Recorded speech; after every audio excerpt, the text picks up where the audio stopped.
Good morning, Sean. I heard you mention, and discussing the respect between you and the Chiefs, and understand you talk week in and week out, respecting your opponent and all of that.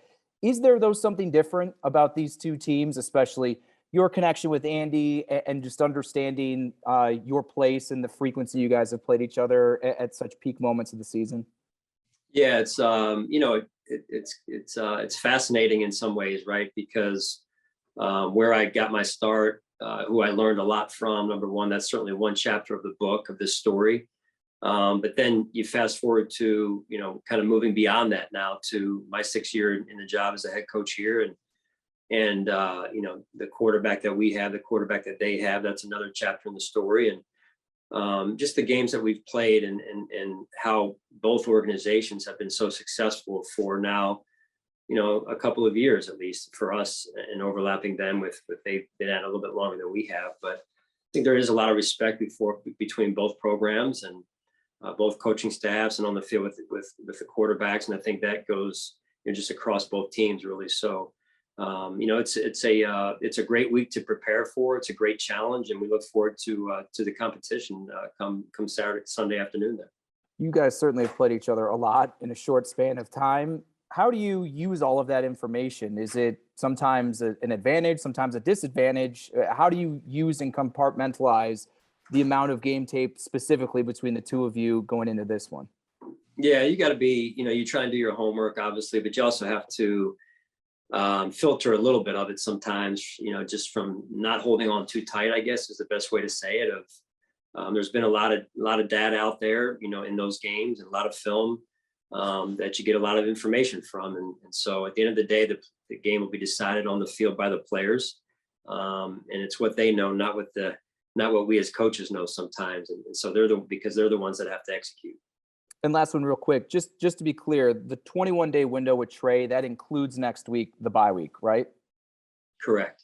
All right. Thanks, Sean. Yep.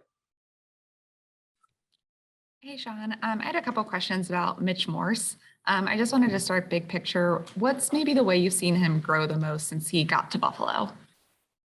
Yeah, I mean, it's been on the field a little bit there. I don't want to ignore that or overlook that, Catherine, but a lot of it, I would say, has been off the field with his approach, with his leadership. Really the last year, I've just watched his leadership grow and develop, and seems like he's more and more comfortable in that role as one of the leaders of our offense and football team. He had mentioned, kind of when you talk about him being more comfortable, that both on and off the field, the team has been patient with him. How have you seen that maybe with him individually, or how do you guys approach that in general of giving guys that space to grow? Yeah, again, I give the credit to the person in this case and who Mitch is and how committed he is to growing and evolving. And I would say then our staff, the resources we have from our training staff, player development staff, strength and conditioning staff, those guys all do such a great job of supporting the players, Mitch in this case, on and off the field, and helping them become the best version of themselves. Awesome. Thanks. Mm-hmm.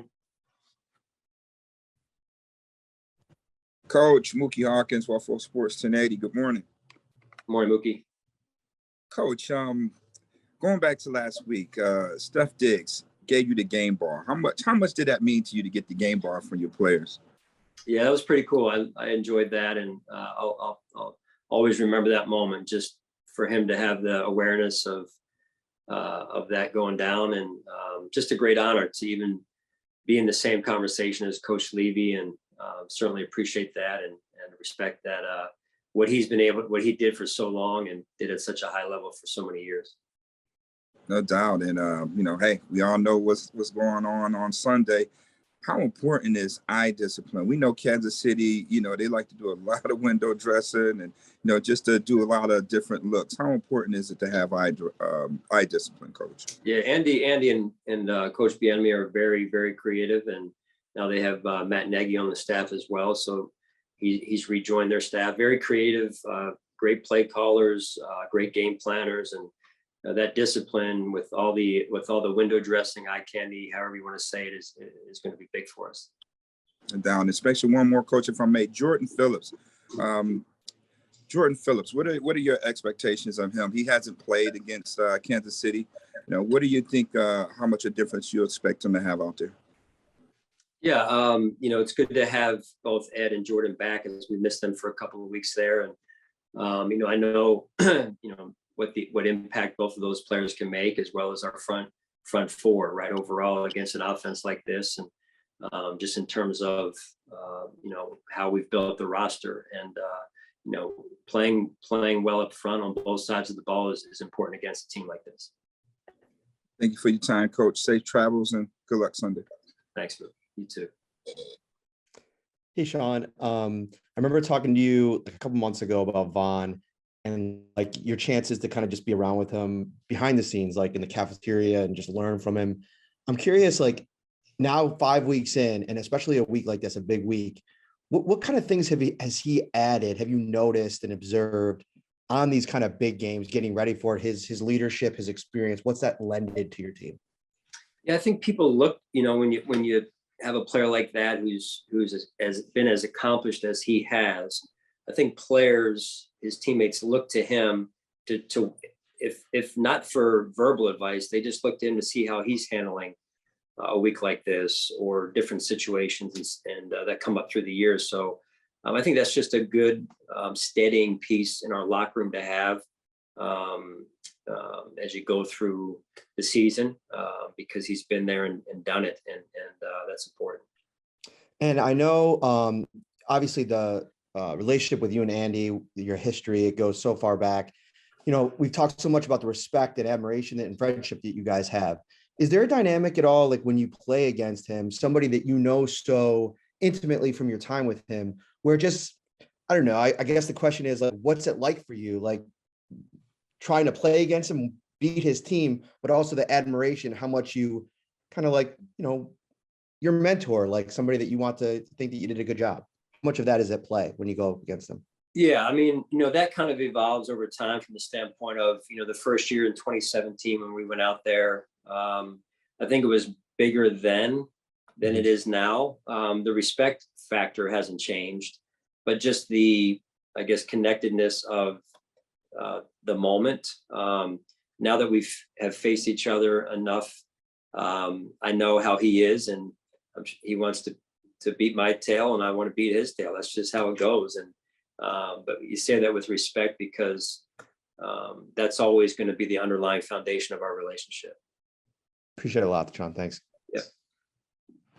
Hey, Sean. I was curious, coming off Matt's question about Vaughn and the leader that he has been. When Josh prepares for these big games, and you see him preparing for these big games, has that changed over? How much has that changed over the time you've spent with him? Like, do you now not have to say anything to him, or is he more of a leader than he was? Like, how have you seen that change over the years for these big games? Yeah, that's been part of Josh's development, like it is for all of us. In some ways, Elena, with just the more experience you get going through situations like this, the better you get at handling it, and we all grow through it, right? And so like in this case, I'm sure Josh knows what exactly he needs to do to get himself in the right space week to week, whether it's a week like this or a different week. And that's part of the evolution of a player, of an individual, and of a team, quite frankly. And I think that's been a big part of Josh's development. Not that he wasn't there before, but another piece where he's playing in a game like this and you get the result. You watch the performance in the divisional round last week or last year.